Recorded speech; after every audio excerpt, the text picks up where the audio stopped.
Do you know the story of Mercy? Contrary to popular belief, Mercy was not actually a very enthusiastic member of Overwatch, and in fact even testified against them in a UN hearing. To understand why, let's go all the way back to her beginning. Mercy's real name is Angela Ziegler, and she grew up during the Omnic Crisis, the conflict in which Omnics rose up and waged war against humanity. War was an everyday part of Mercy's early life, and both of her parents were kind-hearted people who tried to help, and so they would volunteer at a local hospital. But one day, they left for their volunteering and never came back, having died in an airstrike that hit the hospital they were working at. The grief stuck with Mercy, giving her a great pain which she says she still feels to this day.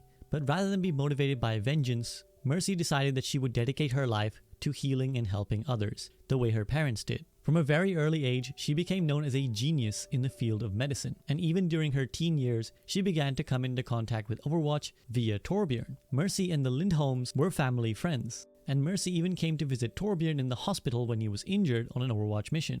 Later, when she was at university, she was invited to an Overwatch base, where she met some of the founding members of the Overwatch team, as seen in this picture. But, for the time being, Angela was focused on her studies, and so she obtained an MD and PhD in Switzerland before becoming the head of surgery at the University Hospital of Zurich. Here she published research into applied nanobiology, which led to a scientific breakthrough that revolutionized medical care by healing wounds at a vastly accelerated rate. This in turn attracted the attention of Overwatch. During her time in Zurich, Mercy also wrote a paper on nanobiotic healing, which put forward an idea that, if correct, would radically improve the treatment of life-threatening illnesses and injuries. This paper in particular fascinated Jack Morrison, commander of Overwatch, who invited her to the Overwatch headquarters and offered her the position of head of medical research.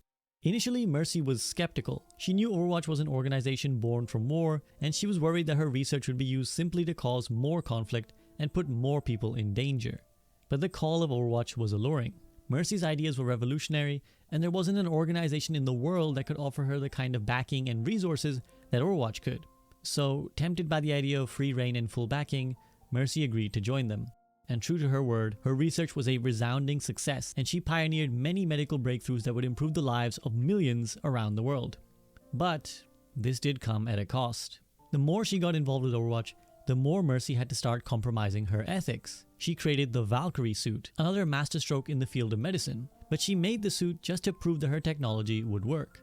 Instead, her Overwatch squad mates looked at her to wear the suit and fight side by side with them. And so, reflecting on this time, Mercy says she slowly began to feel Angela Ziegler fade away as Mercy took over.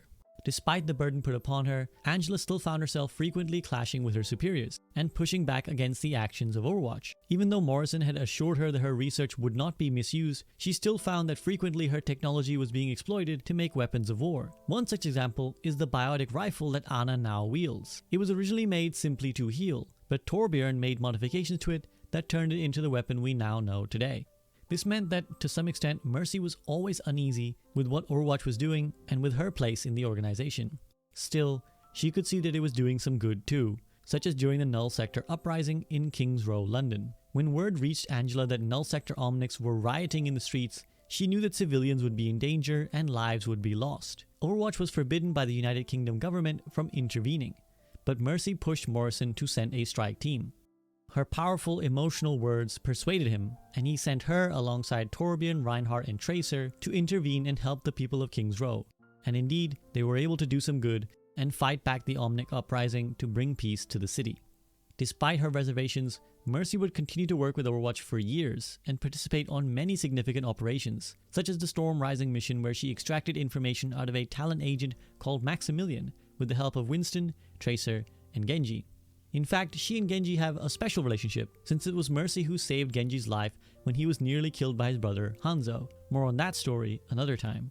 Mercy helped keep Genji alive and go through a process called cyberization, where his human body parts were replaced with mechanical tech. But, as was a growing theme with the Overwatch organization at the time, it wasn't long before Mercy's life-saving work was put instead to the use of waging war, and Genji was turned into something of a human weapon. An act that would traumatize him until he finally quit Overwatch himself. It was around this time when things become tense in the Overwatch organization, and it eventually results in the horrific fight between Morrison and Reyes, which destroys Overwatch's Swiss headquarters. This power struggle exposed the darker side of Overwatch to the world, and that is when Mercy is called upon by the United Nations to give her testimony of what happened. This is what she had to say. After Morrison's promotion to Strike Commander, his relationship with Reyes changed. The tension became more pronounced as time went on. I tried to mend things. We all did. Sometimes, when the closest bonds break, all you can do is pray you stay out of the crossfire. After this incident, Mercy voluntarily leaves the Overwatch organization and decided to help those around the world affected by war. Shortly after, Overwatch itself becomes outlawed by the United Nations and its reputation is disgraced. This means that things were extremely tough for Mercy, who tried to offer her skills and expertise to various medical organizations. But the baggage that comes with her Overwatch pass still tainted her reputation, and it meant that no one really wanted to associate with Angela Ziegler. She did continue to work in medical facilities in places such as Poland, South Korea, and Venezuela, but they possessed much less resources than what she was used to.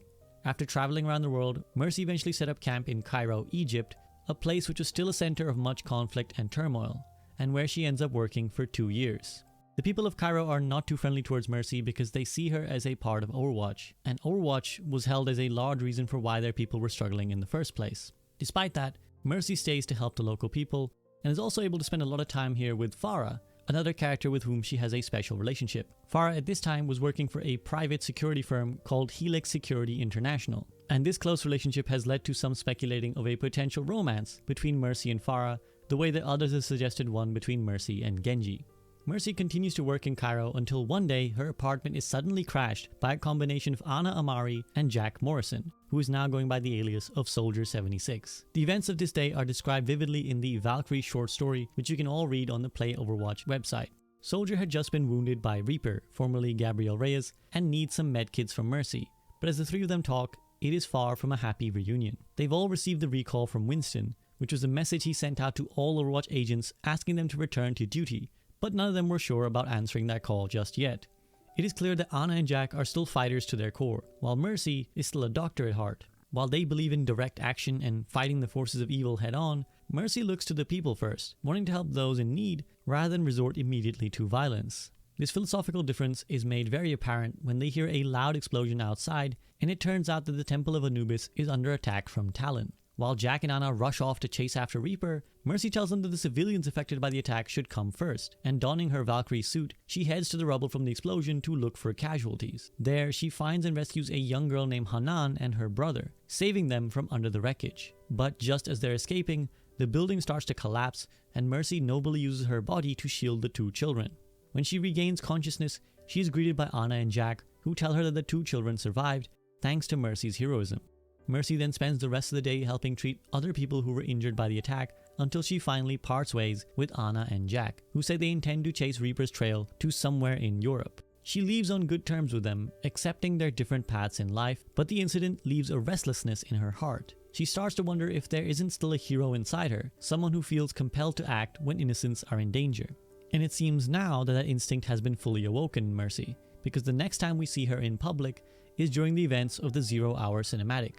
Null Sector attack the city of Paris, and Mercy arrives alongside other Overwatch agents to fight to protect the city. Together, they manage to avert disaster and save thousands of citizens and the destruction of the city, thus signaling the return of Overwatch, reforming the organization under the new leadership of Cole Cassidy, and with a renewed sense of hope and purpose, determined to learn from their mistakes.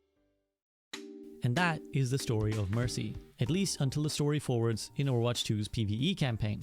Are you surprised by the conflicts that Mercy frequently had with the Overwatch organization? Was any part of her story unexpected? And what do you think she will do next as the events of Overwatch 2 unfold? Also, who do you think she should end up with? These are the important questions. So tell me your answer in the comment section below. But for now, I just want to thank my patrons who do the awesome job of supporting me and allow me to make videos like this. So if you'd like to support me directly as well, then please do consider signing up yourself. The link is in the video description. But otherwise, stay subscribed and stay tuned for more story-based content like this and also educational guides and analysis in the near future. But that's it from me. See you guys soon.